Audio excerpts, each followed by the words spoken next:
So imagine this. So picture this. So you're driving somewhere in your car. Maybe you want to go visit your girlfriend. Okay, so you want to see her. So now you're in this frame, right? And the goal is the destination point and what's waiting there.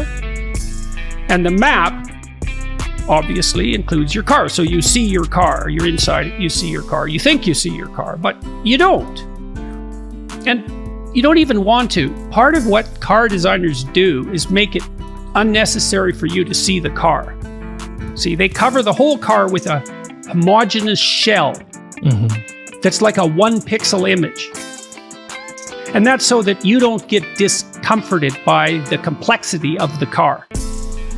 And the car can, the 1 pixel representation of the car, which is this shiny outer shell, is perfectly appropriate as long as the car works. Because you can reduce it to nothing. You can reduce it to an assumption. Okay, so now you're driving to see your girlfriend and a warning light goes on in the dash. Well, what's happening is the implicit complexity of the automobile has just revealed itself to you. And it's threatening the integrity of your map. And that's destabilizing your emotions. And the reason they destabilize is because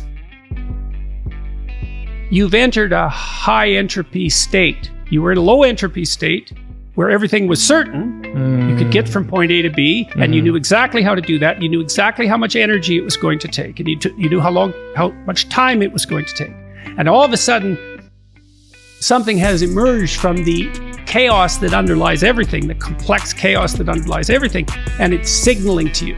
And what does it signal? Well, part of what it signals is your unbelievable stupidity in relationship to your car. Because when I was your age, I could sort of understand a car, and if something went wrong with it, I could sort of maybe fix it, and probably not, but at least I could understand it. But now it's like, forget it. All that electronics, you can't even get at it. And so the light goes on, and see what happens now is the map has now become of indeterminate length. How many steps is it going to take you to get to where you were going? Well, it depends on how serious the issue is with your car. Well, that's where your mind starts to go. It's like, well, how serious is this? Should I buy a new car? Was I an idiot when I bought this car to begin with? Am I going to be able to afford this? Am I going to get taken for a ride by a malevolent mechanic because I'm ignorant? And so there's a whole problem of ethics immediately emerges as well. Because now the car doesn't work, but that means you might have to have an encounter with untrustworthy pseudo helpers, and that's also another revelation of your own insufficiency and ignorance, because maybe you're so naive that you're easily fleeced and you're just a walking target for that sort of thing. And all of that pops up. It's the Hydra, it's the Medusa, it's the snakes that are everywhere. They pops up and freezes you. That happens all the time in life, and that's part of what I was writing about Maps of Meaning. And so then the question is, how do you deal with all those snakes? That's the permanent question. You're permanently susceptible to the radical disruption of your low entropy maps. Permanently susceptible to that. Well, you can't build a map that isn't susceptible to that. So what do? You build yourself into someone who can deal with the anomalous. And that's the hero who faces the dragon. Part of the reason that people go watch anti-heroes and villains is because there's a part of them crying out for the incorporation of the monster within them, which is what gives them strength of character and self-respect, because it's impossible to respect yourself until you grow teeth. And if you grow teeth, then you realize that you're somewhat dangerous, or maybe somewhat seriously dangerous, and then you might be more willing to demand that you treat yourself with respect and other people do the same thing. And so that doesn't mean that being cruel is better than not being cruel. What it means is that being able to be cruel and then not being cruel is better than not being able to be cruel. Because in the first case, you're nothing but weak and naive. And in the second case, you're dangerous, but you have it under control. And a lot of martial arts concentrate on exactly that as part of their philosophy of training. It's like, we're not training you to fight.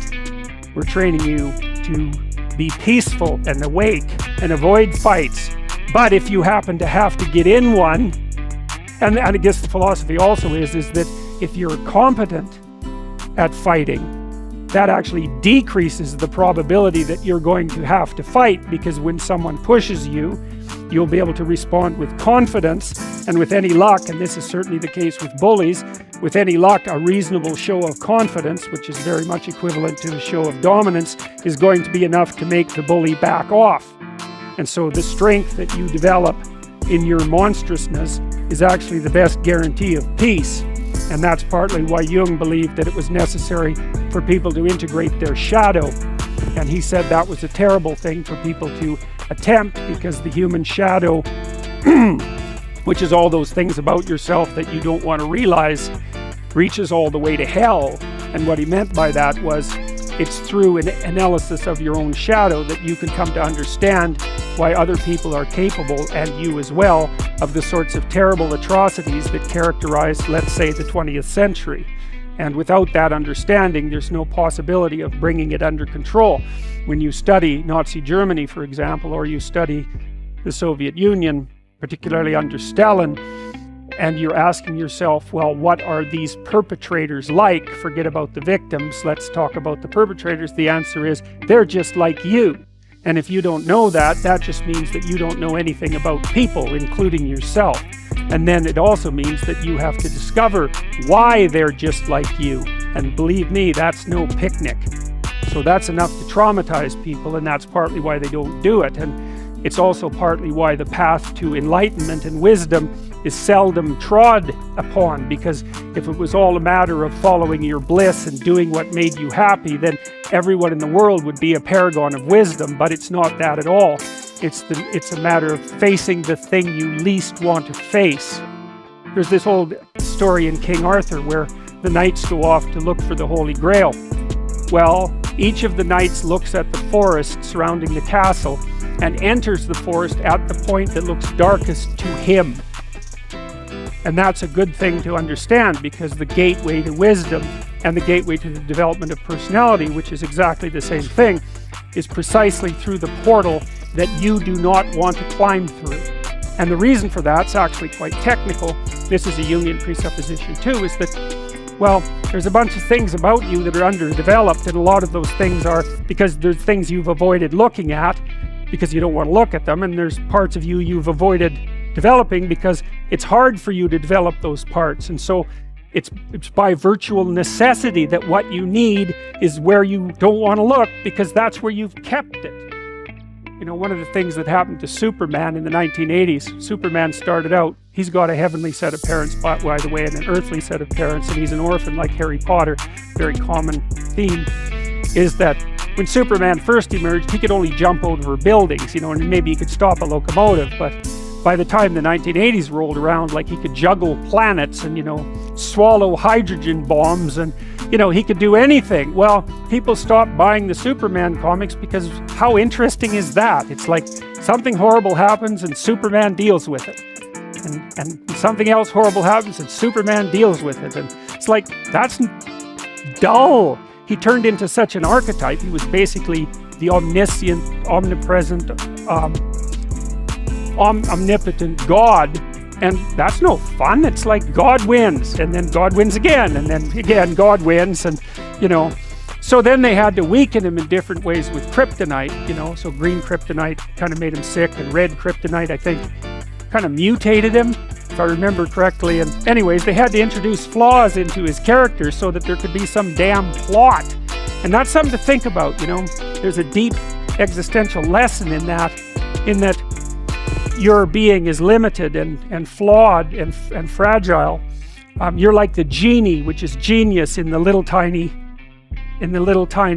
lamp, you know, this immense potential, but constrained in this tiny little living space, as Robin Williams said when he played the genie in Aladdin. But the fact that you have limitations means that the plot of your life is the overcoming of those limitations, and that if you didn't have limitations, well, there wouldn't be a plot, and maybe there would be no life. And so that's part of the reason why perhaps you have to accept the fact that you're flawed and insufficient, and live with it and consider it a precondition for being.